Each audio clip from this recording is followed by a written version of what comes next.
now turning our attention to the issue of travel and Kerry Airport. Good news coming through yesterday that Aer Lingus Mainline will be resuming the Kerry to Dublin flights, and another company is waiting, or a number of different companies are waiting to try and get on the fast track to the interim tender for the issue of the fast track tendering for the PSO route. With me on the line to talk about this and the wider issue of aviation, we've got the Irish Travel Agents Association, Pat Dawson. We also have Eoghan Corry, editor of Air and Travel magazine, and we've Deputy Danny Healy-Ray, Independent Deputy for Kerry.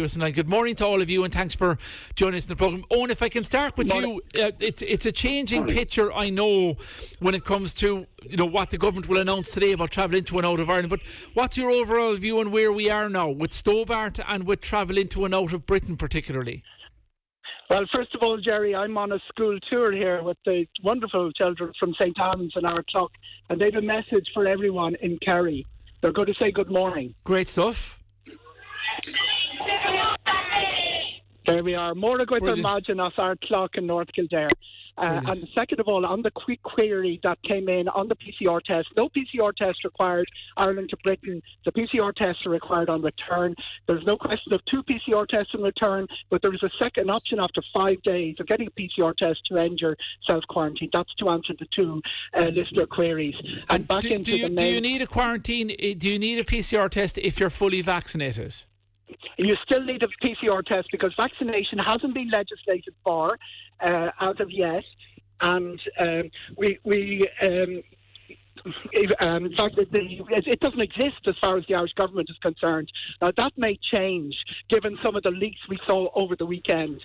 But as it stands, whether you're vaccinated, coming from a country that's heavily vaccinated or not, you still need a PCR test 72 hours before you travel to Ireland, and then when you arrive, you have to do the self-quarantine. And this is really important as well. Until July the 19th, the legislation, which means that there's nothing but essential travel from Ireland, is still in place.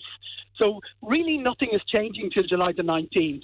It remains to be seen. We've got lots of leaks and no news from the Cabinet over the last few days. Yeah, so we'll have to wait and see what the situation is. On that, I know things have changed again from yesterday with Aer Lingus Mainline announcing the resumption of the Dublin-Kerry flight, but and there are other companies waiting to come in to take up the route longer term. Is that a positive from your point of view? Absolutely. There's very little good news out of what happened in Kerry in the last few days, but one of the good points is that, this is carnage time in international aviation. There's no shortage of airlines. Some of them have been directly in touch with John Mulhern, some of them in touch with government from Norway, from Lithuania. There's Irish airline like CityJet who has aircraft. There's no shortage of people with aircraft that should be busy at this time of the year and are not. And some of them, the pilots and the aircrew, absolutely ready to go. Some not, but it wouldn't take long. So they're all the options that are there. The problem is going to be in the paperwork, Jerry. How often have we heard that? The PSO negotiation isn't just a simple matter of substituting Aer Lingus Regional Dublin to Kerry service with another airline because it has to go through process. The question is how fast can we do that process? How can we expedite it without running foul of EU regulations? All the ministers are making good points on that. There's no way Aer Lingus Mainline will maintain that because it's very expensive to be running a full an A320 for a level of traffic. And I noticed that while Kerry has been bailed out, Donegal is still waiting for news. Yeah, and they're waiting for news as it develops on that. Eoghan, it's clear finally that we're going to be in a very different space when it comes to aviation once we get out of this. As you said, there's a lot of carnage. There'll be a lot of companies that maybe go under, like Stobart. But are we in for an era? And I know it's a hard question to answer. Of fewer flights and more expensive, or what do you see? It could happen that we fewer flights, more expensive. It could happen that a big airline, and we've one of them based in Ireland, Ryanair, will flood the market with cheap fares, and then we'll see sort of more casualties. There have been no casualties since the start of this, much to everyone's surprise. And no European, no one or two, but Norwegian survived, Alitalia survived. They're the ones we expected to go down. They got lots of state aid and restructuring help, which wouldn't have been there prior to COVID. But what we'll probably see is fewer airlines, and maybe slightly higher fares, but we're absolutely certain we've got two well-funded Irish airlines who are going to be among the best in Europe to take this on. The real problem from, and I know we're going to have a TDs on, yeah. But the real problem is Irish government policy is so anti-travel that these guys will be looking at their assets. You can't move a hotel. You can move an aircraft at an hour's notice. So they could be moving their aircraft to markets which open up quicker than Ireland. Not the biggest problem February, March, April, when everybody's closed down. But when Europe starts opening, which they will, July the 1st, we then have a problem in that other markets could open quicker than us. Some of our competitor markets offering the same sort of tourism product like Scotland, and we could be left behind. That's what we have to watch. We don't have a lot of time. We don't have a lot of leeway. That's what's going to be watched. I don't see great threat to the PSO route because the Irish government committed to it. But the real long-term threat to Kerry Airport and the PSO is if our traffic is diminished so much by the damage we do to ourselves. COVID has done a lot of damage. We seem to be intent on doing more damage ourselves. If that damage accumulates over the summer of 2021, that would be a bigger threat. Yeah. Okay. Listen, Eoghan, thanks a million for talking to us in the programme this morning. We have, as Deputy Danny Healy-Rae on the line, with the Irish Travel Agents Association, Pat Dawson as well. Danny, I'll come to you. Obviously, it's positive news that Aer Lingus are taking up the route in the meantime, and we have other airlines that are looking to try and do it long term. The government committed to the PSO route. So are you a little bit more confident today than you were yesterday when the news came through? Well, of course I am, and of course good morning to Eoghan and Pat and yourself and all the listeners out there. And I mean, it's vital that we retain connectivity from Kerry to Dublin, and for businesses, for connecting with transcontinental flights across the Atlantic, because the airlines don't seem to be coming to Shannon anymore like they used to, and thankfully Fan 4 has taken up a lot of that work, getting people up to Dublin and bringing them down again, and the same with business and passenger travel, and it's vital, and I am grateful that Aer Lingus are filling in the meantime, and that there are others interested, and like you said there, the government are committed to the PSO, and rightfully so, and it's good news today following very bad news the weekend, because we were all very, very concerned, Johnny, and business and hotels and the tourism industry. Do not have gone through enough as it is, and to have this story come out, it was terrible news. But hopefully everything will be resolved, and it's a troublesome time for airports and airlines. Many are in trouble.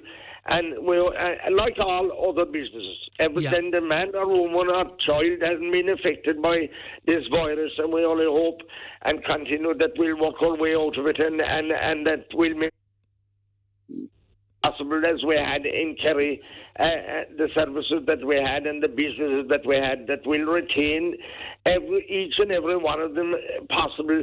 And that us as elected representatives will continue to make ourselves available and help in whatever and any way that we can. Okay, stay on the line, Danny Healy-Rae. We have Pat Dawson as well of the Irish Travel Agents Association. Pat, look, how concerned are you about the changes that are coming in for travel between England and Ireland, and what sort of landscape are your members operating in now? Good morning, Jerry. Good morning, Deputy Healy-Rae. Yes, we were very shocked and concerned about it, but certainly it wasn't a big surprise, because all the airports outside of Dublin will be worse affected. I know Dublin is badly affected, but proportionately, because they happen to be smaller airports and have less passengers, and that has been a problem and will be problematic. But look at the PSO routes, the government are 100% in maintaining them. And look, if I was an airline owner, I'd be running to Dublin, to the Department of Transport, putting my contract on the table and please sign here, because it's a great contract. The contract to an airline that's guaranteed and underwritten by the government is a fantastic contract to get, and you're guaranteed money. I don't know what the individual seat rates are, but the main thing that the service is put on there, and living not quite in Kerry, but down in Cork. I mean, this thing that going up to Dublin and by train or whatever else, I hear a lot of people in Dublin saying, sure, there's no bother in doing that. Well, I've commuted for 7 or 8 years, and be it from Kerry or from Donegal or whatever. Getting to Dublin is no joyride. Yeah, certainly not. Pat, look, are you concerned about where your industry will be this summer? Like England delaying things for another 4 weeks now, perhaps maybe more controls coming from Cabinet today on what they have to do when they come into Ireland from the UK. Is that a major inconvenience? Are all your members already been looking towards 2022 perhaps? Hello, Pat, can you hear me okay? Get you out. I think we don't have Pat on the line. We'll try and get him back up on the line if that's okay. We have Deputy Danny Healy-Rae still with us on the line. And Danny, can I talk to you about that just briefly in terms of trying to get the tourists internationally back in? We're having obviously a staycation summer again. Is it vitally important that we have international tourism back from next year? Well, of course, certainly we do need the international tourists back from all over the world, and they were coming their droves from Hong Kong to Texas, you name it. They love to come to Killarney and the Ring of Kerry and North Kerry as well. And certainly all the businesses miss those spinders and look forward to having them back again. But I suppose we can't measure or determine what's still involved or what toll this virus will finish up or where it will finish up, because new variants keep popping up, and we see trouble with the UK now again. And I, as much as anyone else, would like to visit my uncles and aunts over in America. In fact, one of them will be sadly buried tomorrow. He was my Uncle Mick. That's right, our condolences. Yeah, and but with the restrictions where they are and quarantine and whatever, it's not just possible to do what you want to do. And look, we all look forward to the strains and the chains that are on us being lifted and getting back to normal and again. The vaccination programme is key to that. So does that need to be speeded up? We have a very high take-up of vaccine take-up so far, which is that a positive to your mind?